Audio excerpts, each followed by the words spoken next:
খুব ভালো লেগেছে, ভালো কন্টেন্ট খুব ভালো, এবং যেভাবে সাজিয়েছে সাজানোটাও ভালো, এবং অভিনয়ে সাথী বা এই যে সুরজিৎ বা বাকিরা খুব ভালো সঙ্গত দিয়ে গেছে। ব্যাপারটা ভালো, মানে ওভারঅল খুব কাজটা খুব বড় ভালো লেগেছে, খুব ভেতরটাকে ধাক্কা দিয়েছে আর কি। এটা হোক, আরো আরো শো হতো তো ডেফিনেটলি আরো কম্প্যাক্ট হবে। রতনটার তো এত জ্বর হয়ে গেল, ও তো আসতেই পারলো না, তাই আর কি করবো?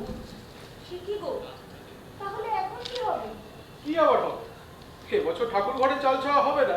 আমি এই নিয়ে স্বপ্নের পাখি চতুর্থবার দেখলাম, মানে বিভিন্ন টিম, মানে এই ঐচ্ছিকেরই বিভিন্ন অভিনেতার অভিনয় দেখলাম, একই চরিত্রে একাধিক অভিনেতা করেছে। তো আমার ভালো লেগেছে, এবারেও ভালো লেগেছে, মানে প্রত্যেকটা শোই যে খুব ভালো লেগেছে এরকমটা নয়, কিন্তু আজকের শোটা ভালো লেগেছে। এর আগেও দেখেছি, আমার ভালো লেগেছে। আর ভালো লেগেছে মানে এই মূল চরিত্রটা এর সুরজিৎ যেটা করলো আজকে, এর আগে অরিন্দম করেছে, সুরজিৎ করেছে, ভালো, ভাবনাটা ভালো, ওরা কিছু পরিবর্তন করেছে, আর কিছু পরিমার্জন বাপি মানে দেবাশিস করেছে, ভালো।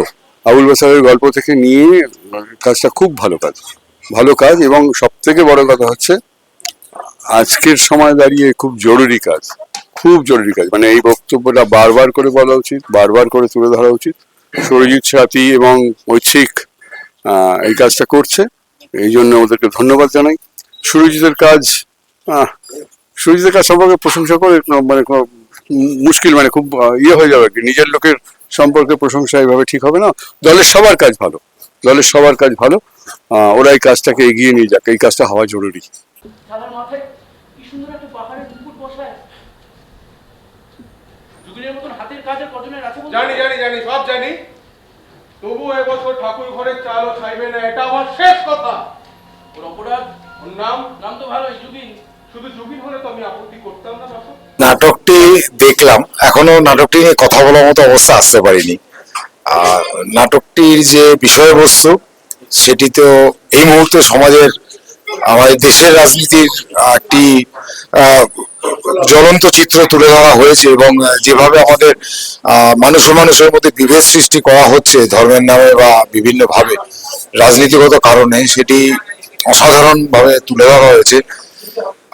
খুব পরিষ্কার পরিচ্ছন্ন একটি স্টেজ, মঞ্চসজ্জা যাকে বলি আমরা, গ্রামের বাড়ি, কিন্তু তার মধ্যে প্রত্যেকের অভিনয়, বিশেষত সাথী এবং সুরজিৎ যে অভিনয়টা করেছে, আমি ইনফ্যাক্ট এখনই বলার মতো অবস্থায় নেই, মানে সেটা ঘোরের মধ্যেই আছি। বলছিলেন ওনারা বেশি শো করতে পারেন না, কিন্তু চাইবো নাটকটি অনেক শো হোক, নাটকটি সবাই দেখুক, নাটকটি মনের ভেতরে গেঁথে রয়েছে।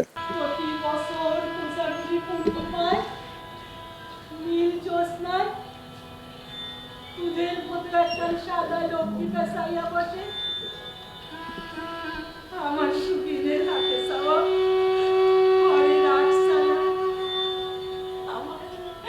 আমার স্বপ্নের পাখি। স্বপ্নের পাখি খুব ভালো, এত সুন্দর হয়েছে না, প্রত্যেকে এত সুন্দর অভিনয় ফুটিয়ে তুলেছে, বলার মতন খুব সুন্দর। যে ভদ্রমহিলা পুজো করছিলেন, বয়স্ক যে ছিলেন, অপূর্ব সুন্দর, খুবই ভালো লেগেছে। বিশেষ করে ওই সাথী চক্রবর্তী তো নাম, উনি যে ওই রোল করলেন, ওই ভদ্রমহিলা, ওনার রোলটা খুবই ভালো। তোর আইতে এত দেরি হইলো কেন ভাই? দিদি, তোমার বড় ছেলে কৈলেশ আজ সকালে আমার বাড়ি গিয়ে বলে এলো যে তুমি নাকি আমার কাজ করতে বারণ করেছো। প্রথমটা আমি বিশ্বাস করিনি জানো, তারপরে ভাবলাম কি জানি হতেই পারে, শেষে না মনটাকে সাই দিতে পারলাম না জানো, তাই চলে এলাম। খুব ভালো লেগেছে, খুব ভালো, পার্টিকুলারলি মায়ের অভিনয় অসাধারণ। বেটি ভাত নাই, ভাত শান মোর গায়ের নাম, মাগো পেটে ভাত নাই। দিন মানে ঘুরি ফিরি গো। খুবই ভালো লাগছে, কনসেপ্ট খুবই ভালো ছিল, আবার আসবো। নাটকের কনসেপ্ট খুব ভালো, সবার অভিনয় ভালো, মায়ের অভিনয় আরো ভালো। সে আগে যা দেখো, সে আগে যা করেছো করেছো, এখন দিনকাল সব পাল্টে গেছে। খুব সুন্দর লেগেছে এবং অবশ্যই জুবিনদা এবং মায়ের চরিত্র খুবই সুন্দর। লক্ষ্মী ঠাকুরন আছে, আমার আল্লাহ আছে। স্যার, কাজটা শেষ করি দিয়ে।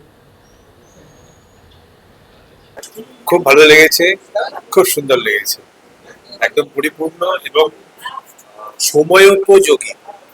এই কদিন আগেই যা ঘটনা ঘটলো আমাদের, খুব সময় উপযোগী। এটা খুব ভালো প্রচার হোক, নাটকটা যত বেশি অভিনয় হবে তত ভালো। এখন আমি খুবই ক্লান্ত বাবাজি। ওই দেখেন জুবিনদা কাম প্রায় শেষ করে আইছে। এখন ওইটা বাইন্দা যদি নতুন করে করতে যায় তাহলে তো প্রচুর লগ্ন পার হয়ে যাবে। ভীষণ ভালো লাগছে, সুন্দর, খুব ভালো। দিদি, একটা কথা আমি অলপ করে বলতে পারি, গতবারের চেয়েও এবারে দেবী মুকুটখানা কিন্তু অনেক বেশি সুন্দর হয়েছে। ভালো লেগেছে এবং সবার অভিনয় খুব ভালো, এবং এই সময়ের জন্য এই নাটকটা খুবই প্রযোজ্য আর কি, খুবই ভালো। কাপড় বলে এক করে করে দিয়ে আমায়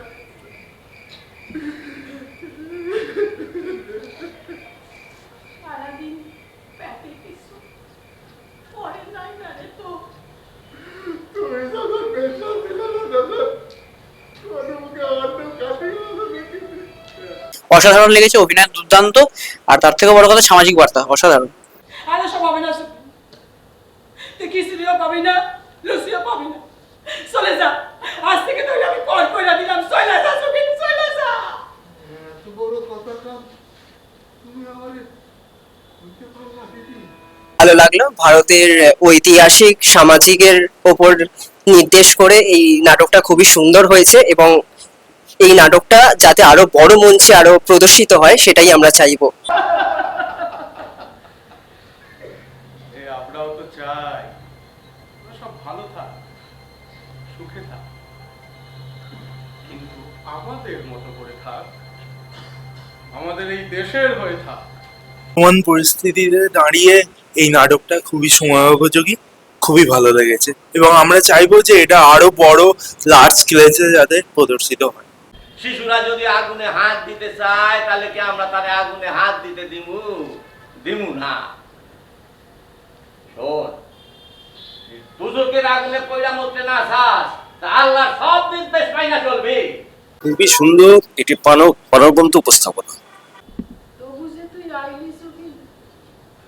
কি যে বলো দিদি, আমি আসবো নি? হ্যাঁ, সে কতগুলো বছর ধরে এই কাজ আমি করে আসতেছি, তুমি বলো দেখিনি? হ্যাঁ, তুমি তো বলো দিদি, লক্ষ্মী পুজোর দিন নীল জ্যোৎস্নায় এখন সাদা দুধের মতো লক্ষ্মী পেঁচা এসে বসে এই জুগিনের বানানো ওই ঠাকুর ঘরের রাজশালার উপর। হ্যাঁ, তাই বলি প্রাসঙ্গিক। না জিরাত, আমি ধর্ম মানি, তবে তো মানুষের ধর্ম, religion of man. Religion of man. তাহলে আমাদের ধর্মটা হ্যাঁ। অভিনয় খুব ভালো লেগেছে, এটা দেশের হিসাবে খুবই